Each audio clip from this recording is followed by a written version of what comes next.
Welcome to the Phoenix Suns Solar Panel Podcast. We do appreciate you joining us for this very special Father's Day edition. If you are live here on YouTube or Facebook right now, on the show today, we're going to be talking about Kelly Oubre is officially out for the remainder of the season, what lineups we can expect to see with Kelly out.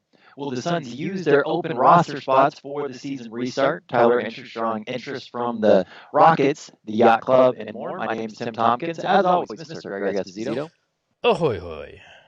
And of course, Dave King. Hey, how's it going, Suns fans?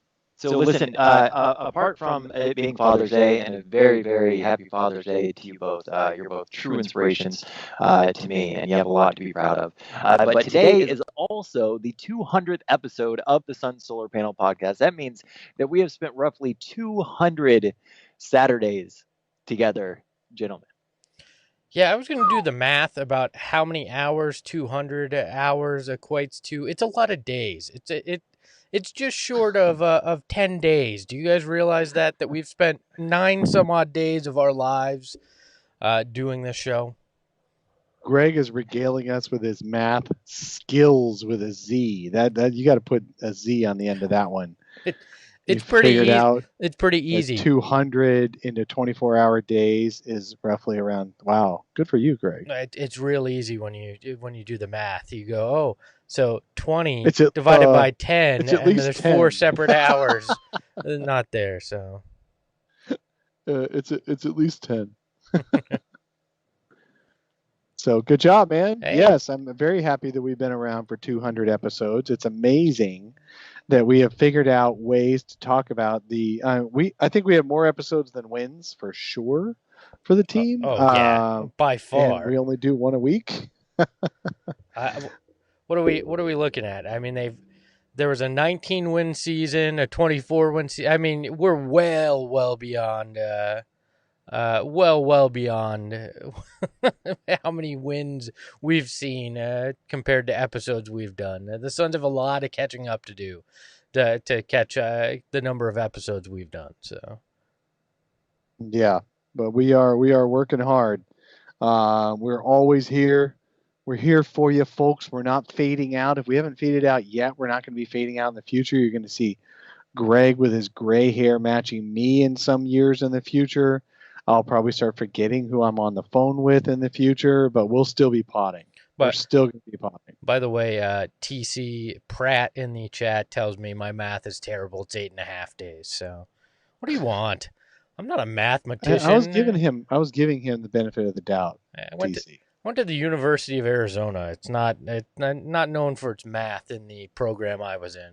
So media arts is not a mathematician program. I'll tell you that much. So. But it's fun to finally hit another milestone with the number of episodes. But to me, I don't know. We birthed this, and it's like a child, so it's appropriate. Father's Day is when we record. So Tim is a father. After all this, Tim is a father. He's the father of the solar panel. Well, and he's dealt with us, which are basically 2 petulant children the entire time he's done this. He knows what being a dad is. This is like being trapped in the car with your 2 kids in the back seat, and they're arguing the entire time, and Tim's basically sitting there saying, I will turn this car around if you don't shut up. I'm a dog. No, Tim just gets up and goes to get coffee when he's tired of listening to us talk. He doesn't tell us to turn the car around. He's just, I'm going to go get coffee. I will turn this car around if you 2 don't stop fighting. We won't go to Wally World, all right? Or Disney World, where the Suns are going to go at some point, maybe. I don't know. This whole thing seems like it's tap dancing on the head of a pin, quite frankly. And I'm not 100% confident. Well, it's just funny that the bubble is none of the players or coaches or trainers or anything like that can leave the bubble ever. Or you have to do a 10 to 14 day quarantine if you ever did. But, Disney employees? Yeah, you guys can go home every night. Well, that's cool. And they're like, well, we don't know if older coaches are going to be able to be there or not. Like, this whole thing is in a very precarious spot. It is amazing to me that the whole Kyrie thing came and went pretty fast. We haven't heard much more about that group of players that wasn't happy, but Well, Oh no, that that's doesn't mean they're that's not. not Yeah, that's go not ahead. necessarily true. There's a lot of work behind the scenes, and I think that the league has shown that it's listened to the concerns that were brought up by some of those players. But at the same time, the league has a lot that they're dealing with right now. So I think that a lot of those concerns will be addressed The league has after. a lot of cash money But that on the line. But that's kind of what I'm impressed with is Major League Baseball. We've heard all their dirty laundry every step of this way, right? But when you talk about the NBA, that the Kyrie, the group of players, that all came up about a week ago, and real quick it got quiet because I feel like the league's actually trying to address those players and their concerns, unlike other leagues who haven't really pulled that off. It's interesting though that the NBA is heading into a state where cases are soaring. Major League Baseball has pulled their teams that train in Florida and Arizona out. Each of those teams, it sounds like, will be going back to their home markets to train. They'd So rather be in any other market than Florida and Arizona.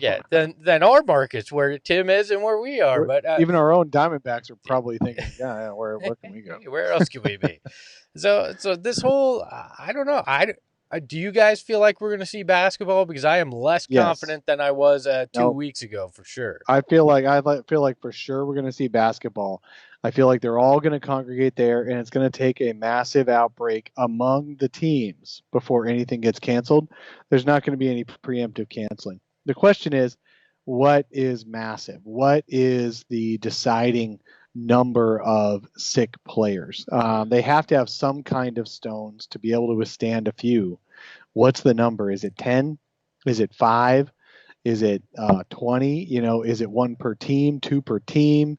I just don't understand where the number is that is going to actually have the NBA say, we're going to have to punt this. Because there's $1 billion on the line. The number is one of two names. It's LeBron or Giannis. If either of those guys get it, they shut it down because really? You think so? I think so because that's when people will really be like, this is a total farce and it invalidates everything when one of those two superstars on the teams that a lot of people assume are on a collision course for the finals are out. That's when people are going to look at this as totally invalidated, I think. It's tricky. So, let me talk a little bit about, just from a business standpoint, what is happening here in St. Augustine, Florida right now. There has been a number of restaurants with local employees that have tested positive for COVID-19. Those restaurants had to close completely, sanitize the entire restaurants, test all of their workers, and then bring everybody back. And it's a real issue right now. And what does the NBA do when that inevitably happens? Well, here the thing is, in the NBA, they are constantly being tested. What's happening with the businesses, because we have the same thing happening here. We had Santan Brewery right up the street from my place. It was open one day, closed the next. Now it's open again yesterday after about a week or so of the thing is, with the NBA, everyone's getting tested every other day. So who's got it and who doesn't. It's not now we got to figure out who's got it. So the NBA is trying to be very preemptive. They're trying to do it along the lines of, a lot more controls and safeguards than anyone else is doing. So we'll have to see. But they don't have to send everyone home to get tested. They've already been tested. Right, but they're going to have to quarantine, I would think, anybody that has been around said player that tested positive. They have not said that yet, have they? They've only said that they're going to quarantine the player that's sick, not everybody around them, or it's the whole team. Right, and that's a recipe for a disaster. But I mean, we'll see. I think we're all really excited, but I would not be shocked if it got derailed after it started. I think that's a bigger disaster than if they simply decide to just not go in the first place, though. You think that's a bigger disaster, not going at all? No, I think if you start it and then you stop it, it's a bigger disaster than if you don't. I don't know. I think they're going to do it anyway. I don't think there's any reason they wouldn't go. I really think they're going to try to go. Far too much money on the line. Far too much. Right, exactly. And you just can't. They're going to get can't them out there. not in the season. And I mean, at the end of the day, like we aren't going to have a vaccine probably until 2021. So, what do you do? Just cancel everything forever? Right. I mean, at a certain point. Trying. The NFL is going to try it. Baseball apparently would try it if they didn't have such idiots in charge and on each side in charge of their negotiations. But I mean, it's so funny. Baseball is the one that was built for social distancing, and they're the ones who can't get their shit together to try. When football and basketball are going to try their butts off to get in there. It's like tennis. It's a great social distancing. It's just going to happen. It is. Nobody's close to each other except when you get on base.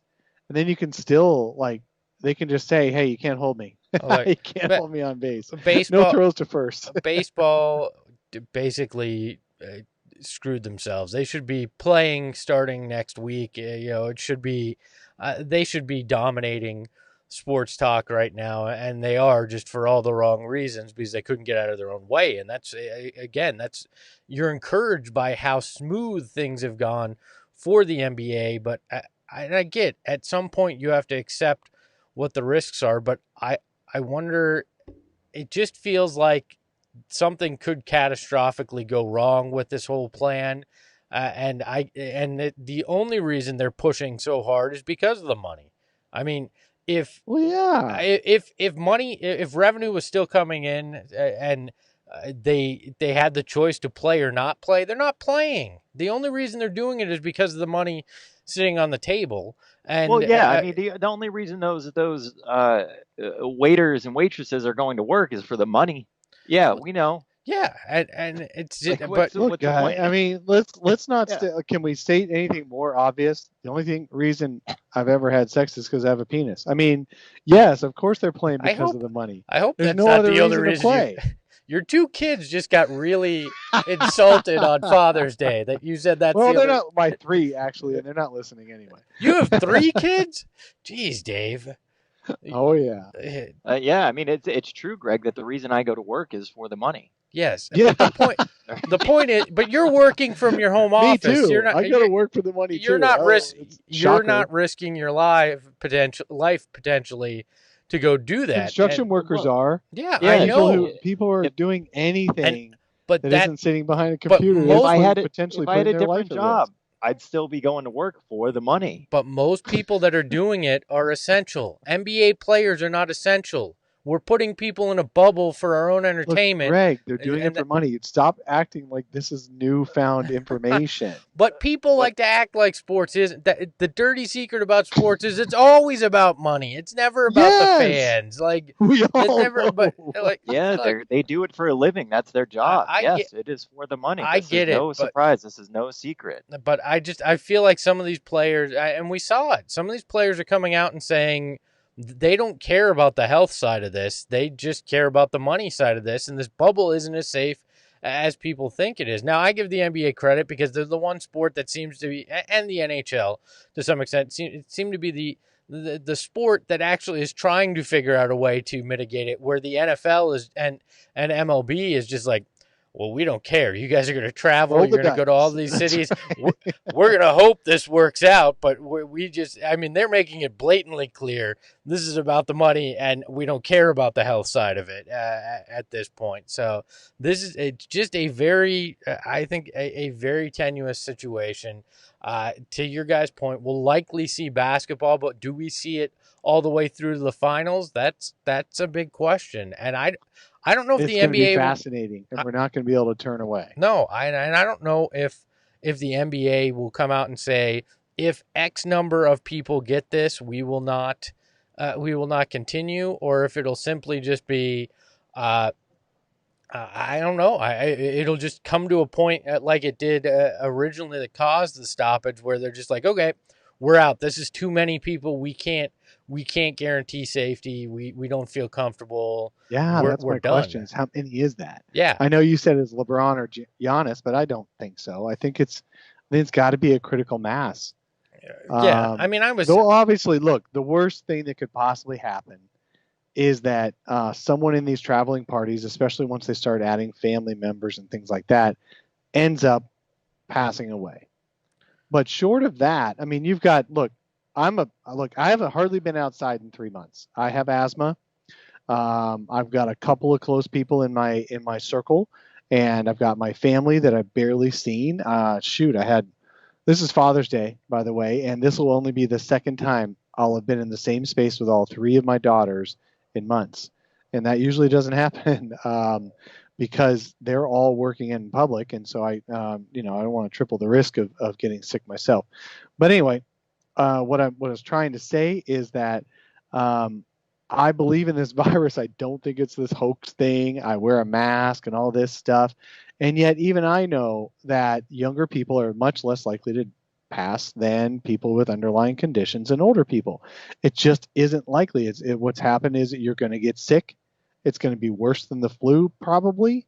We all talk about the asymptomatic, but those folks are not as common as the ones who get sick. And then the ones who get sick, it's a bad cold. It will take you a couple of weeks to get over it. And question is, does anybody end up in the hospital from it? And if they end up in the hospital, do they end up not coming out? That's your biggest problem. Short of that, it's kind of like a really bad flu season.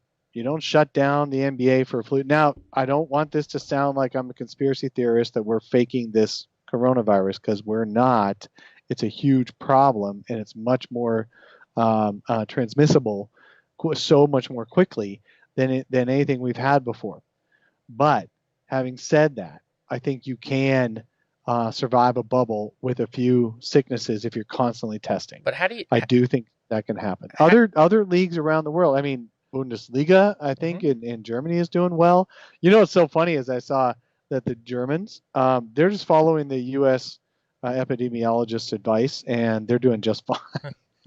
Well, if it's only our we own could country do that. that doesn't follow our advice. I wonder, how do you handle the older coaches though? Is it just if you choose to do this? I think the coaches are going to have to sign a waiver. I mean, that's what I feel like it'll have to be.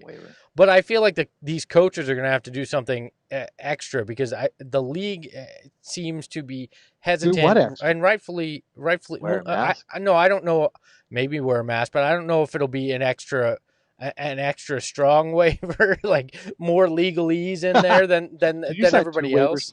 Because they seem genuinely concerned, and rightfully so, for guys that are 60, 70, 65, 70 that are in these coaching ranks. Popovich and Alvin Gentry and Mike D'Antoni, all guys that seem to be tied back to the Suns, in one way or another. But I understand the concern, because they are.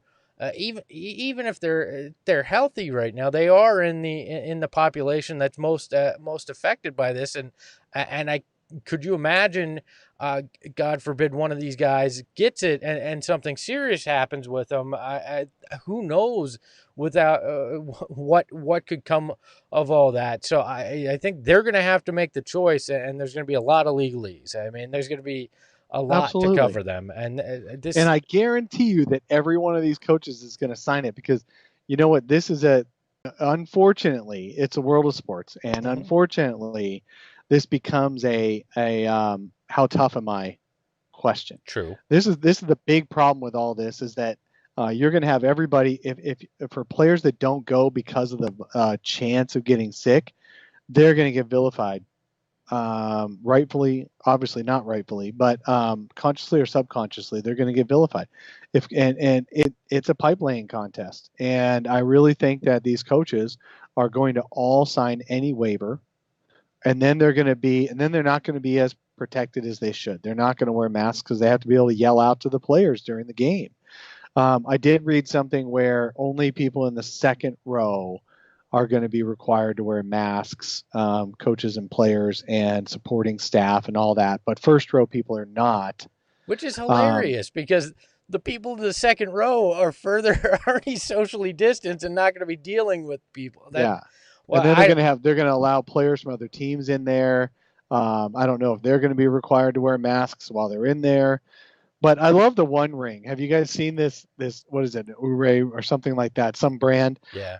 The One Ring that's supposed to, it's a ring that's supposed to be able to predict up to 3 days in advance your coronavirus symptoms. How is that possible? I think this is such a scam. It tracks your biometrics, and it can look at fluctuations of your temperature over a period of time. But it was just invented in the last few weeks? Because I've never heard of this thing before. It's been around for a couple of years, and they realized at the beginning of this, based on a small sample size, that they could predict, based on the pattern that most people go through and the fluctuation of their temperature when they have coronavirus, that with 90% certainty they could predict in 3 days earlier than other ways that these people had coronavirus. So that's how they're going to utilize these. It doesn't sound like they're going to require players, but and Vincent mentioned just in the chat, but did you see Gerald Green's joke about this? Gerald Green is missing his ring finger on his left hand, I believe it is. And so he said, well, I guess I can't play. I don't have a finger for the ring to go on. And he actually... Look, you're not getting married to the bubble. You can wear the ring on a different finger. Well, he actually lost his finger because he wore a ring while he was playing basketball when he was younger, and it caused him an issue. So, I think that at least he has a sense of humor about. But I mean, it is interesting. You think that some of these players would want to wear that just to be aware. It'll be interesting to see who does. And then the other thing is, apparently other people in the bubble are going to have to wear proximity monitors. So if they get within 6 feet of another person, those are options. I think it's actually the Disney employees and other people that are inside the bubble that are going to have to wear it. I don't think they're making the players wear it, but the employees that'll be around. I mean, they are taking precautions to try to minimize it. So I do love that it came up in the chat. I love the idea of, the doctors have kiosks that roll around and do in hospitals, so they can reach more emergency room, more beds with their diagnoses. Can you imagine someone with a mask pushing around a kiosk with Mike D'Antoni's face on the monitor and coaching from a distance? It would not shock me. What if a coach has to get put on the 3D whatever suit, and they move the way Mike D'Antoni wants them to move, and they just have his iPad on their face with his face coming out. What if one of these coaches has to be quarantined? You don't think that we might see that? We might you joke, but we might actually see something like that if one of these guys has to get quarantined. Like that. And just watching the person push it around. Turn this way. I can't see. Turn this way. This is going to be one of the most fascinating things we have ever seen in sports. And I know I've said it on the show before, but I want a Hard Knocks Last Dance style documentary made out of this, because we will likely never see anything like this again.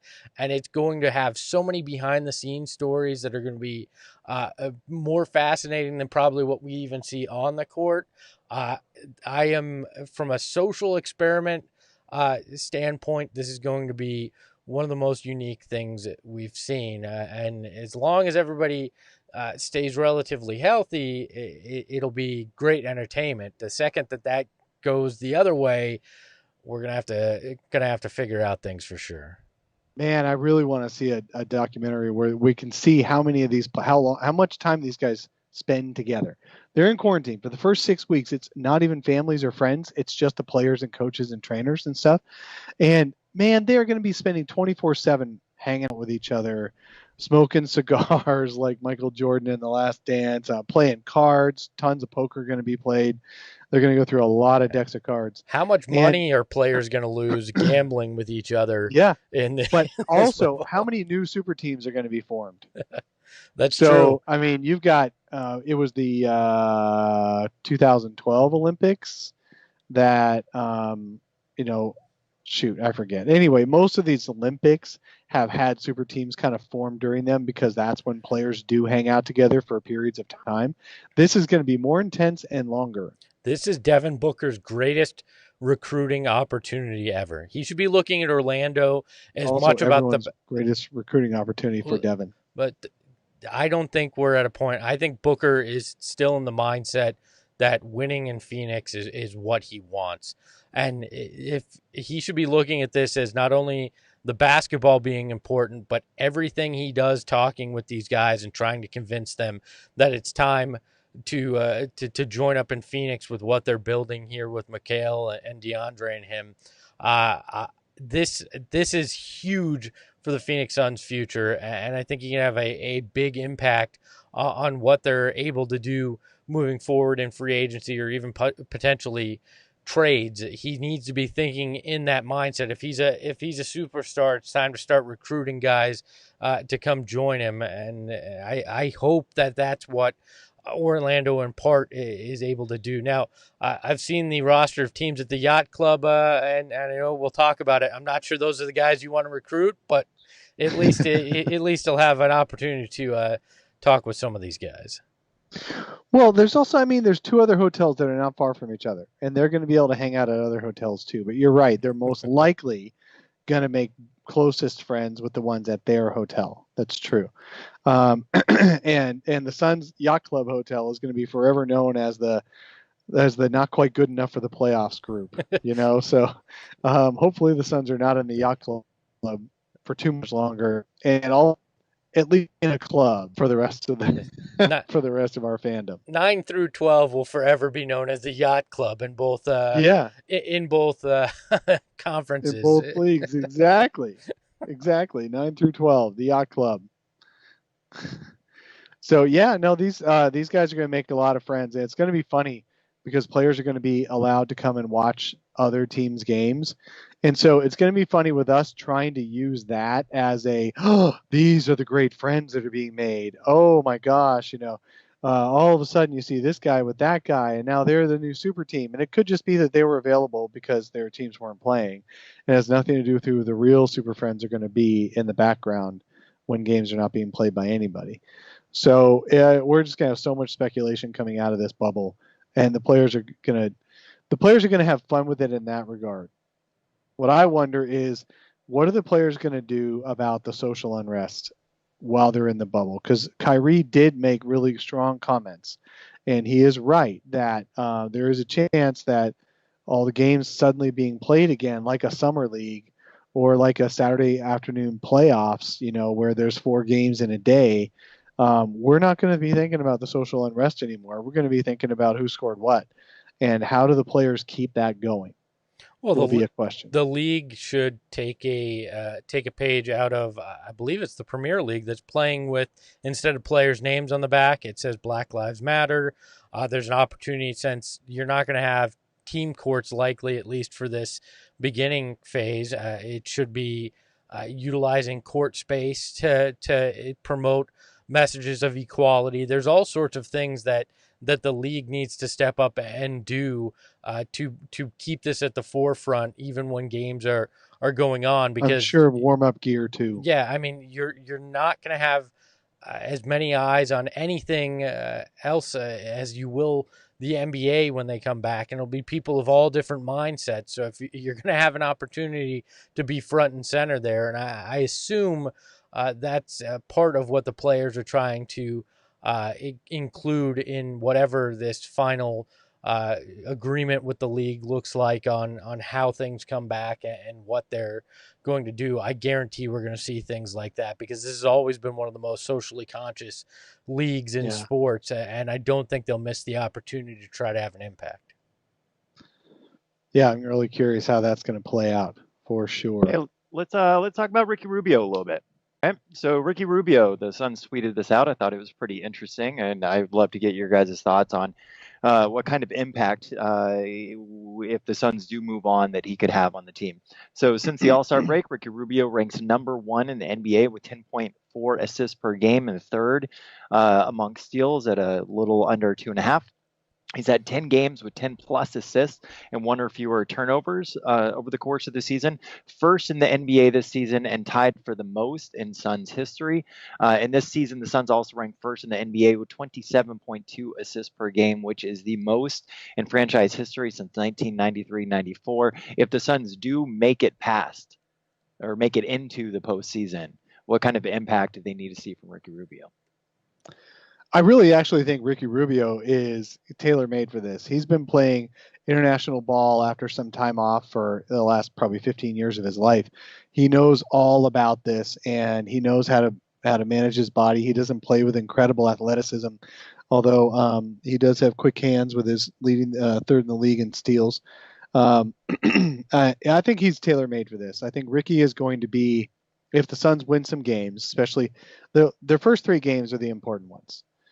If they go 0-3, 1-2, they're going to start just playing the kids, and everyone's going to sit, and it's just going to be summer league all over again. But if they win 2 or 3 of their first 3, then all of a sudden these games kind of matter a little bit more. So it's that first 2 or 3, and Ricky is going to get all the minutes he can handle those first couple of games to see if he can lead the team to wins, and he is tailor made for it. This is all. This is Ricky's right up Ricky's alley. These other guys are not going to know how to do this, but this is basically summer basketball for international play. It's perfect for him. Outside of Devin Booker, Ricky Rubio is the key player in all of this. He's going to have a calming effect on his teammates. He's going to have to be one of the main leaders, and he's going to have to play like the Ricky we saw at the beginning of the year. This offense is pretty good. Or after the All-Star break, man. That's true. That's true as well. There was that lull there around December, January with him. But if you see him play like he did after the All-Star break, beginning of the year, where he really gets in a flow with this offense and he can really get his teammates involved, that's when maybe 7-1 isn't out of the realm of possibility with what this team can do. He's going to have to bring out the best in his teammates, and we know how important point guard play is. If there's any team in the NBA that understands that better than anybody else, it is the Phoenix Suns, based on how we've seen basically G League level point guards come through this town over the last few years and actually start games. And arguably, when Ricky Rubio goes to the bench, you see just how important a point guard is as well. So I believe Ricky Rubio is the linchpin to the Suns doing anything in this new postseason pandemic, whatever we're calling it, the Orlando bubble. If they're going to make any noise, it's going to be on the shoulders of Ricky Rubio and Devin Booker. And quite frankly, I would not be shocked if we see Monty Williams stagger it even more than we saw where when Rubio's off the court, Booker's still on the court and he's playing point, because they can't afford the Elie Akobos of the world to be the reason that they basically lose games during this, because right. you have 8 games to figure out how to get in, how to wind up in that 9th spot and be within 4 games of whoever the 8th seed is at that time. So you don't have time to sacrifice minutes to a guy like Akobo, or definitely not the first 2 or 3 games. Well, and honestly, you hope that they are 2-1. 3-0 after those first 3 games, so there's still some hope, because the last thing, for me at least, and I think most fans are of this mindset, I can't imagine anybody isn't, that the worst thing here would be you lose the first 2 games and then we get 6 meaningless games where they're benching guys and they're not playing their hardest. I think it'd be a disservice to the other teams there in Orlando as well. So they need to come out fast. They need to come out with a hot start. And you're right, Dave. I don't know how many minutes you can sacrifice in that backup point guard spot through those first few games, because those are going to set the tone for the entire time in Orlando. Well, and Monty Williams did, when given lots of time to reflect over this pandemic, he did say in his group interview with us that early on in the pandemic that he is ready to put Devin Booker at point guard when Ricky is sitting 10 to 12 minutes a game. Devin Booker as point guard. If he could do anything new going forward, it would be that he would no longer have Booker and Rubio out at the same time, and he would have Booker being the point guard. I thought that was exciting, and I hope he sticks with it because I'd much rather see Booker at point guard than Elie Akobbo. But at the same time, the Suns don't have a backup too. So even if you do have Devin Booker running the point, you're still going to have one of those and guys that does out make there it tougher. You're right, absolutely, Tim. That does make it tougher with Kelly out because you could have had Kelly or Mikal slot at the 2 or Cam or whatever. But that rotation of Kelly Oubre and Mikal Bridges and Cam Johnson can all play the 2, 3, or 4. Now you're down to just 2 of those 3 guys. So, yeah, you're right. Yeah, but I wonder. I think you're going to wind up seeing Cam wind up playing minutes alongside Mikal to avoid having to play Javon Carter or Elliot Kobo as your backup too. I mean, if you're going to go to the effort of putting Devin Booker at point guard for those 10 to 12 minutes, why in the world would you shift the guy that you're making that effort for to the 2 guard spot and have him out there? Because inevitably he's going to wind up either having to shoot or make a play with the ball. Otherwise, you're playing 4-on-5 if you're not going to wind up moving the ball around where the guy touches it. So I don't think if you're going to go to the effort to put Book at point, you're going to have one of those guys out there. You're going to find a way to have Mikal and Cam or figure out some other creative way to ensure that you're not winding up with one of those guys on the floor. Sure. So hold on one second, guys. I do want to take a moment to thank a listener, Zach Hensley, for being a longtime supporter of the Sun Solar Panel podcast. Thank you, Zach. Thank you so much. If you guys watching on YouTube right now, on Facebook, or listening on the podcast feel like you get something out of the show and you want to support the show with a monthly donation of $1, $5, or $10, all you have to do is open up the show notes and hit the support the show button. That being said, I did pull a list of the Suns lineups over the course of the season. Before you move on to this, can I mention one thing about supporting the show? There's a new way to support the show on the YouTube channel. If you're watching there's now a join button at the top of the YouTube page. If you go there, you can now actually subscribe to the show there. There's different levels. There's the Elliot Kobo level, the Kelly Oubre level, and the Devin Booker level. Basically, they're just different price points. And but if you join there for a monthly subscription, you'll get a few different perks of doing that. So check it out. That just launched this week, and a cool new way to help support the show. We'll have more details on coming shows where we can kind of showcase how those look. But Tim, sorry to interrupt. I just wanted to make sure people were aware of that since it's brand new. Yeah, I mean, brand new to me too, so that's cool. Yeah. So pulling up, taking a look at some lineups. So I pulled the lineups, all the lineups that did not involve Kelly Oubre, Tyler Johnson, or Ricky Rubio this season. So we could talk about those backup minutes.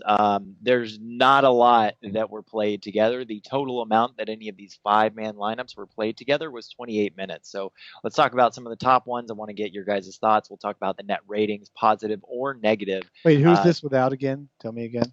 This is without Kelly Oubre, without Tyler Johnson, and without Ricky Rubio. Wow. Okay. All right. So the top lineup that did not involve those 3 players was Shaq Diallo, Mikal Bridges, Javon Carter, Akobo, and Cam Johnson, a.k.a. Garbage Time. That had a net rating of 7. Dario Saric, +7. Yep. Dario Saric, Kaminsky, Devin Booker, Mikal Bridges, and Javon Carter. That had a net rating of +0.4. Devin Booker, Shaq Diallo, Mikal Bridges, Elliot Kobo, and Cam Johnson. That had a net rating of +0.6. And the last one we'll talk about right here, Frank Kaminsky, Devin Booker, Mikal Bridges, Javon Carter, Cam Johnson. That one had a positive net rating of 32, though, just in 18 minutes played. Basically, what we're seeing here is it's going to be fairly difficult for the Suns to get a 2 out there, even with Devin Booker running the point. Yeah, well, it just depends on what you're doing. Too. Oh, sorry. And we're going to see a lot more Saric as well.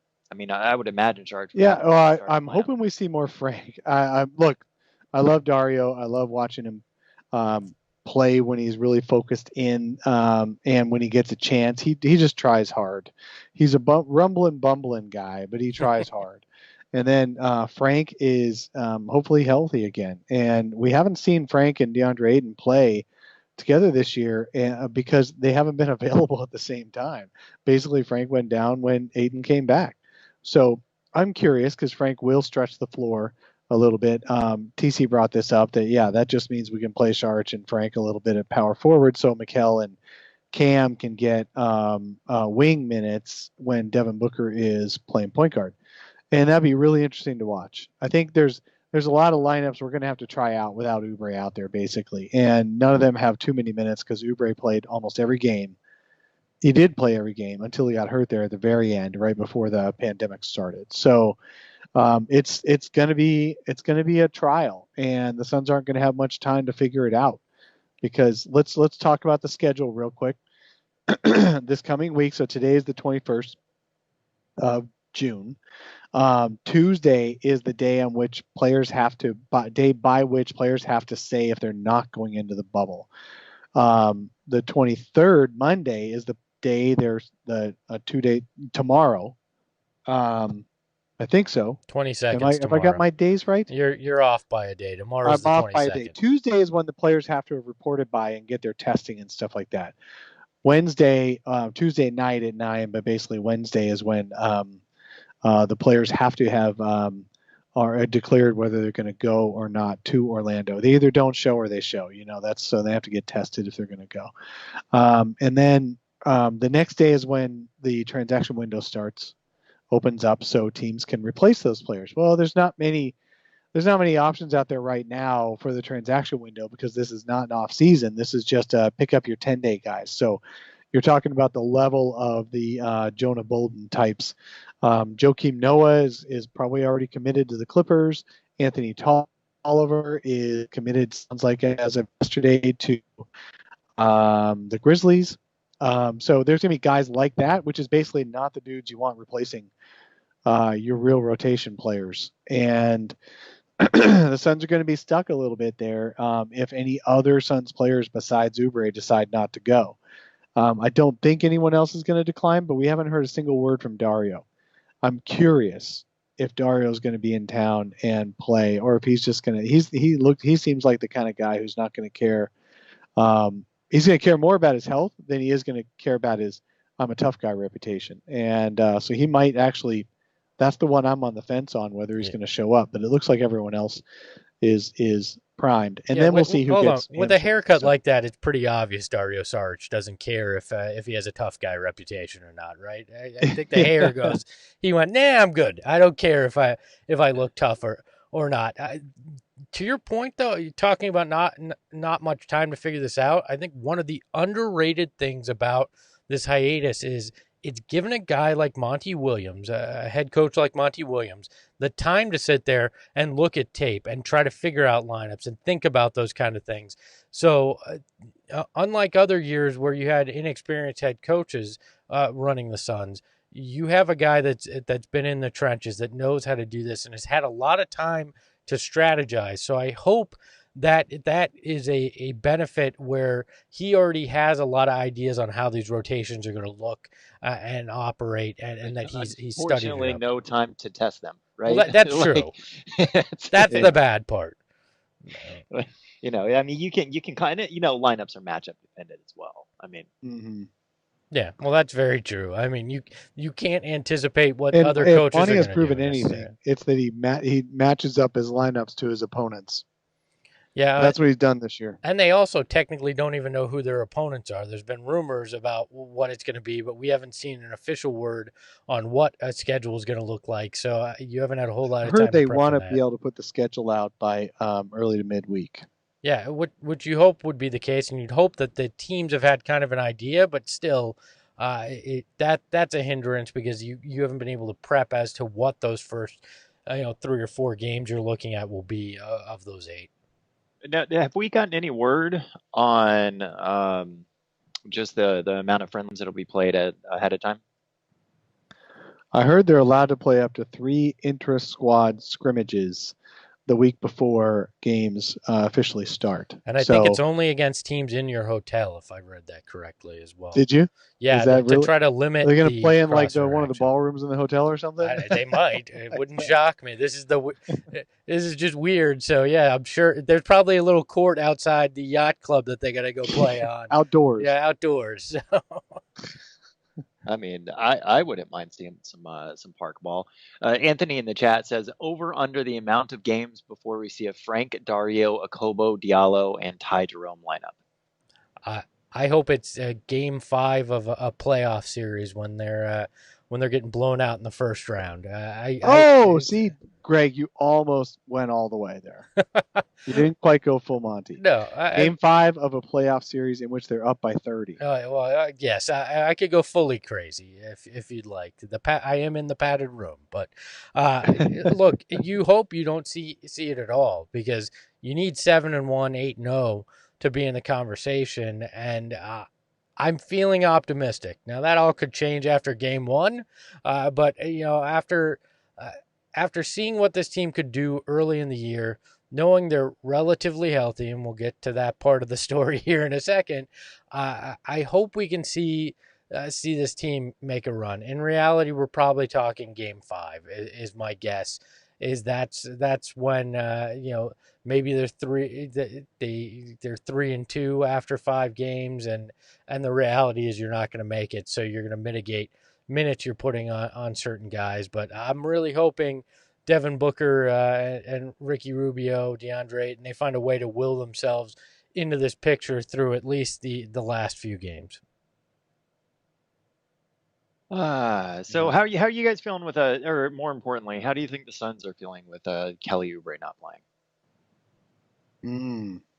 Does that impact Victor Oladipo said just yesterday maybe that he's not even sure he's going to be able to play, and he had come back from his knee injury already and played a little bit for Indiana, but he's like, and after these months off, not having the full train and everything, I'm gonna try. I'll try to ramp it up and see how it holds. But Vic is not that excited about coming back and trying to force his way into shape in a matter of a few weeks instead of a couple of months after taking months off. So I think that we're gonna hear over the next few days more and more players do that. They're either gonna show up and try but not commit because of their the thing they either recently rehabbed or just was trying to recover from during the off period, or they're just not going to play, like Kelly. Kelly's not going to be the only one. He just happened to be the first one.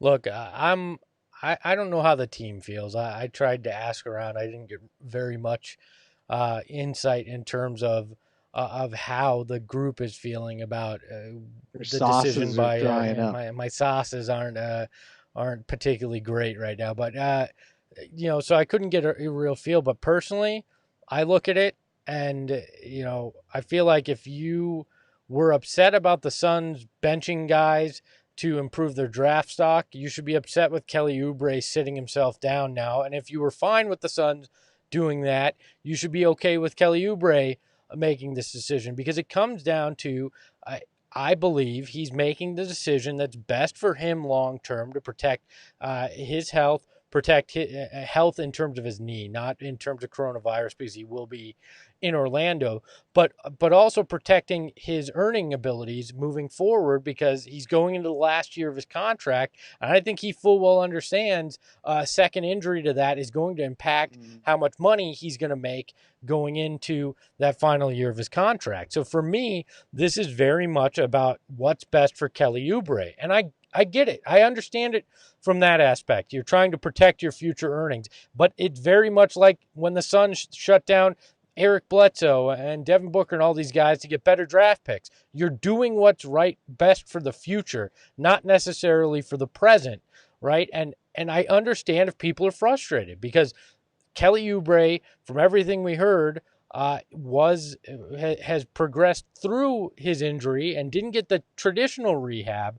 But when owner Robert Sarver goes on radio and says, yes, I expect Kelly Oubre to play, he's either doing it because he doesn't really know, or because he legitimately was trying to send a message out there that, yes, Kelly Oubre damn well better play, otherwise he's not going to be in my good graces. I don't know which it is, but I think it falls in one of those two camps, and both are very much a possibility with this ownership group. But I understand it from both sides. And if you're a fan that's pissed off at Kelly Oubre, good. You have the right to be. And I understand it, because because he's making a decision for himself. But I also understand it from Kelly Oubre because he's deciding this is what's best for me to make my money in the long term. And I get that as well. I don't get the people that are like, well, he didn't really get a rehab. Do not tell me that the Suns did not find a way to get somebody over there to help him rehab. We saw a video of Devin Booker in some alleyway working out with a trainer off the back of a truck. You can't tell me they didn't have people over there trying to help Kelly Oubre get better with his knee. He wasn't just sitting there alone the entire time. They were giving him exercises. They were finding ways to work with him. They were doing that. It may not have been a traditional rehab, but he was rehabbing that. So I think that's kind of a bogus thing. If it's about your money, admit it. Just say, hey, I don't think I'm worried about it. I think he came out, what was that? An interview with Cameron Cox 2 or 3 weeks ago that said if the percentage of us of a team making the playoffs or us making the playoffs is low, and I'm paraphrasing obviously, I'd consider not playing. I mean, he already had that mindset, and we know that the Suns have the worst odds of anybody getting into the playoffs at this point. So I think I think this is very much about Kelly's future than it is about and not being able to rehab the way he had hoped. Yeah, I want someone to pay me millions of dollars so I can just not go to work. Yeah. I don't know. I disagree with you, Greg.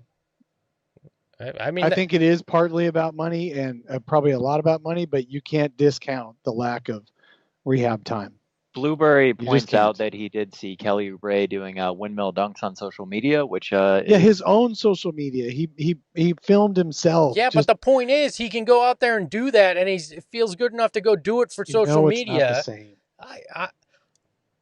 I don't know. If you're feeling good enough to flex on social media by doing a windmill dunk, you should at least try to give it a go. He could have gone into camp. He could have worked out and then just been like, guys, I can't do it. I got to shut it down. And I respect that a lot more than just throwing your hands up before the whole thing starts and saying, well, I'm not going to play. I mean, you can't tell me that does not impact the mindset with guys like Devin Booker. Devin Booker who's sitting there and has wanted nothing more than to play important basketball at the end of a season. This is his first chance to really try to do something and get in the playoffs. And sure, it's a long shot, but you cannot tell me deep down that does not impact the way Devin Booker's looking at Kelly Oubre because he wants to make the playoffs so damn bad, and this hinders him even more than where they were before Kelly said he wasn't going to play. Well, I will say that regardless of how much Kelly's knee has to do with this, because we haven't heard any of the doctor reports, it's quite possible that it's really an injury still or something. We just don't know. What I do believe and I do agree with is as emphatic as Robert Sarver was on the radio that Kelly was going to play, and now him not playing, there is a chance that he's even more likely to get traded this offseason. Yeah, I'm calling it. He will be traded for a power forward this offseason. That's my prediction based on all this. I very well and very much feel like that will be the case, is that he's traded for a power forward. And I think part of it will be 3 months or 4 months ago, it was that Orlando was offering Aaron Gordon if Kelly would be sent back, and the Suns at the time said no. Right?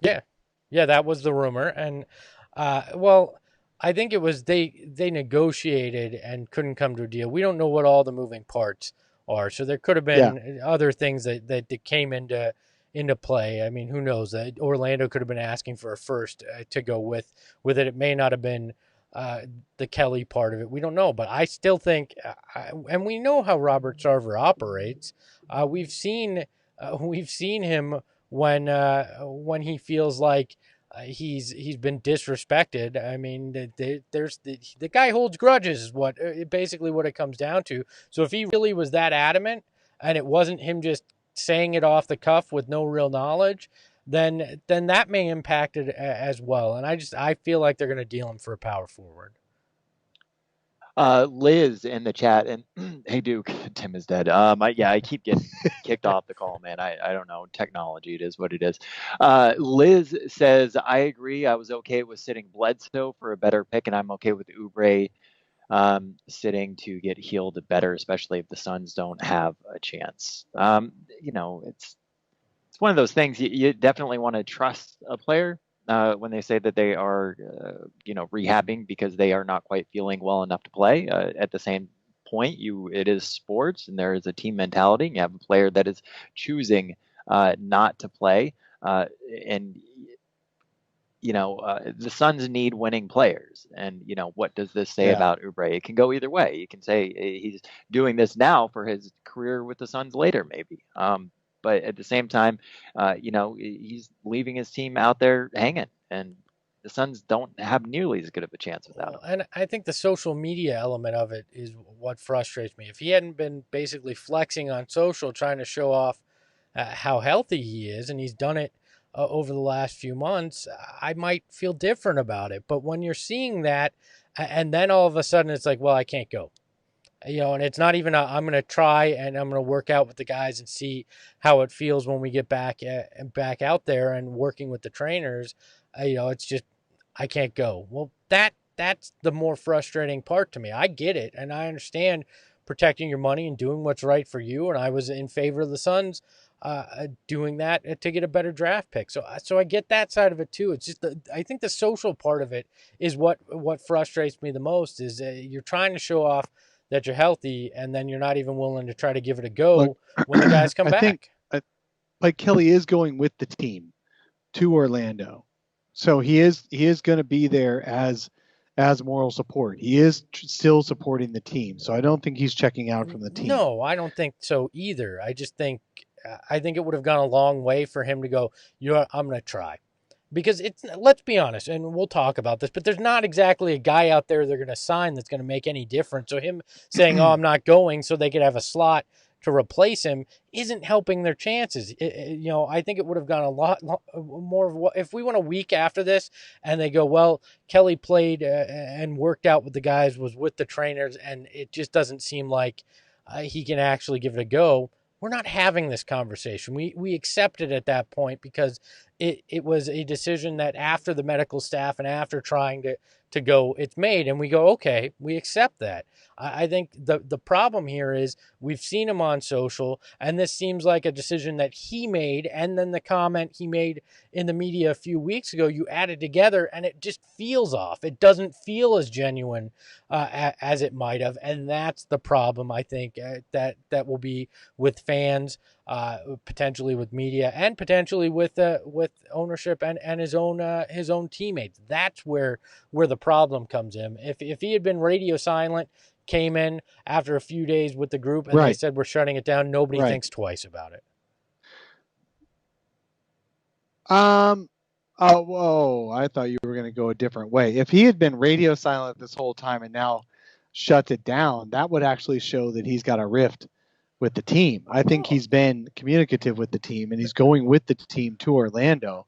So I actually don't think that's as bad. I mean radio silence with the media and on social. I don't mean not talking to the team. I mean, this is Kelly Oubre. Kelly Oubre is never silent on social. He's always posting something. That's just who he is. Part of the problem. If you're showing off dunks and all these things, and before you even get into camp, before you're even really seen by team physicians, all those things, you just say, I'm not playing. That's a problem to me, especially after the owner comes out 2 days before or 3 days before and says, yeah, I expect him to play. It all just adds up to something doesn't seem right with it. It doesn't feel genuine, and that is a problem. There is something that doesn't feel genuine. I'll give you that. And so we gotta wonder how this is going to play out. And it is frustrating if it does play out this way. Maybe we just got PTSD and we're just worried over nothing. But if it plays out that Kelly Oubre gets traded this fall, that's kind of a sign that the Suns haven't gotten any better at player relations. Yeah, well, I mean that's true as well. Well, guys, we're coming up on the hour. 200 episodes, which it doesn't really sound like a lot until you think about 200 Saturdays or Sundays together. Or Wednesdays. We've done some Wednesdays. A couple of Wednesday shows, but regardless, It's been a lot of fun, and I can't thank both Dave and Greg enough, and everybody that's been supporting us over. I guess we're looking at what, 4 seasons now.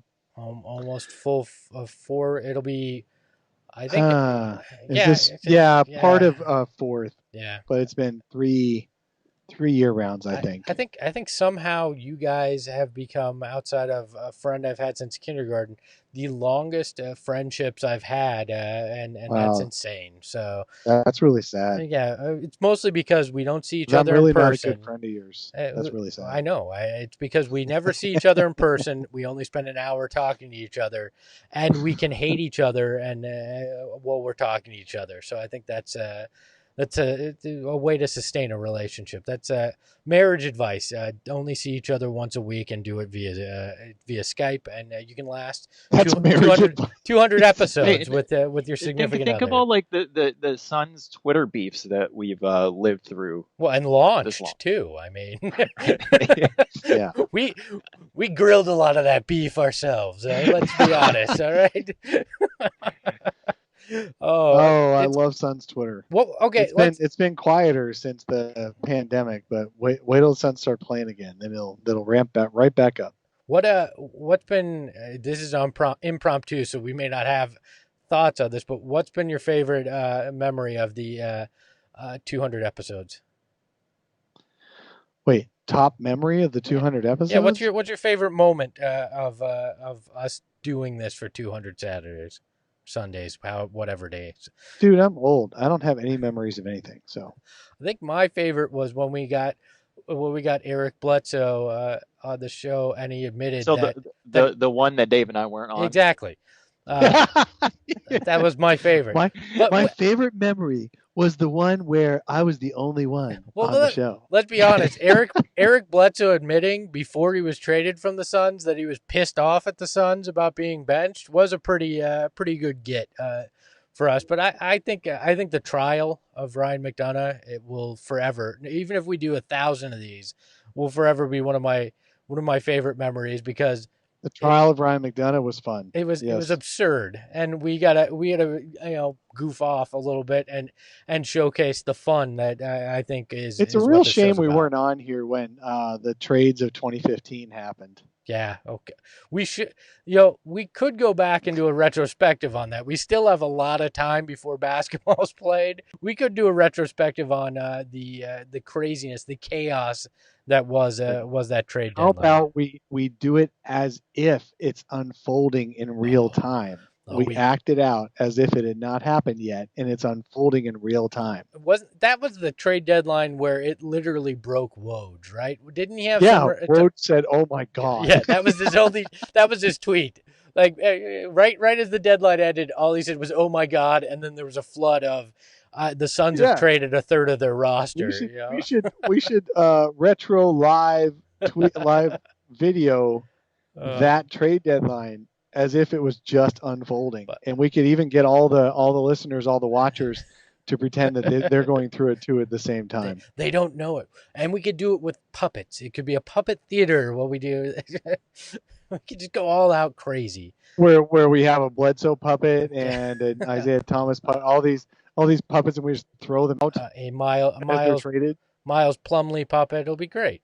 It'll be fan-friggin-tastic. Now, oh, look, here we go with just Espo on the screen. This is wonderful. That's because Tim dropped off. So I put you just up on the screen here in a second. So that was your favorite part of doing the 3-man solar panel was when you did it yourself. My favorite part of the show awesome. is me.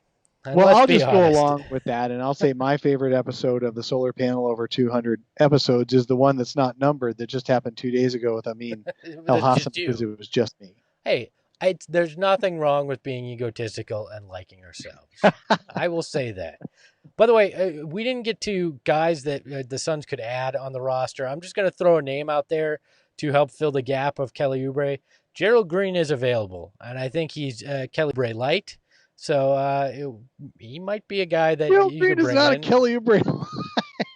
He's a guy that'll come in and shoot a lot and maybe get a really energetic like Marco dunk. Bellinelli light. What do you mean? Come on, man. Gerald Green could come in and give you some energy. and energize the team with a dunk and and a crazy three. I mean, you remember it. We sat in the building and watched some of those. He's Kelly Oubre light. He'll energize your team, but then he'll also make really really dumb plays at my some favorite time, my too. favorite Gerald Green memory is him throwing the ball to himself off the backboard for a dunk. Oh, when he got stuck in no man's land in mid-range. he did that was multiple times. But I remember the one you're talking about. It was that home game. My favorite was him against Oklahoma City, where he dropped like 24 points in a quarter. That was I loved that. But I think we actually lost Tim, which is an appropriate Might have way lost. to end the 200th episode is with Tim not being here, since he stands up, and people don't see this, but off camera he stands up and just walks off. Well, Dave and I are talking sometimes. So, well, we do ramble. But let me, which we're doing right now. But so thank you all for watching and listening to episode 200 of the Sun's Solar Panel. Do remember, if you'd like to support the show, you can do it either in the show notes via the link, or on YouTube if you're watching there and joining. You can do that. We'd love to have you as part of this and supporting the show, because it helps us continue to do it. You can follow Dave on Twitter at Dave King NBA. Tim isn't on Twitter anymore because he got sick of the rigmarole of all you people, so you can't follow him. But you can follow me at Espo. You can follow the Suns at Sun Solar Panel. So for Tim. And Dave. Happy Father's Day to everybody out there who is a father figure, has a father figure, or will someday be a father figure. How about that? Hey, all of us, Robert Horry was our daddy because he punked Suns fans numerous times. So you can Happy Father's Day to Robert Horry. Robert Horry, happy Father's Day. You've been the Suns' daddy for years. So for everybody, we'll talk to you next week here on the